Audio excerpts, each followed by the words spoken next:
आमचं कुरा गाव हे झालं छोटं पंढरपूर. जय हरी माऊली. सकाळी सकाळी तयार झालो आणि पंकजला बी बोलवलं. म्हटलं चाल भाऊ आपण दर्शन करून येऊ. मग काढली आपली शाईन. आम्ही आता दर्शन करण्यासाठी पार्किंग मध्ये आपली गाडी लावली आणि डायरेक्ट आलो आम्ही आता अंदर. दर्शनाच्या बारीत लागलो आणि लई वेळ लागला आम्हाला दर्शन करायला. हे सगळं प्रति पंढरपूरचं आयोजन केलंय श्री भिसी काका महाजन. हे आमच्या गावचे सरपंच आहे. मग आमचं झालं दर्शन, काढलं आम्ही. नंतर भेटलो आम्ही राजभाऊ महाजनशी. ते म्हणत प्रसाद खाऊनच जाता. मग गेलो आम्ही प्रसाद खायला. घेतला तिकडून प्रसाद.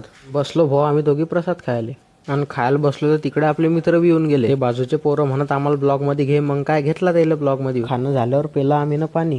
तुम्ही माणसांनी इकडे गर्दी काऊन नाही, कारण दिंड्या याच्या राहते. आम्ही लई सकाळी गेलतो. दुपारच्या टायमाला लई गर्दी राहते इथं. मग गर्दी व्हायच्या पहिले काढली आपली शाईन आणि चाललो आम्ही आता घरी. आजसाठी एवढंच. भेटू पुढच्या व्हिडिओ मध्ये.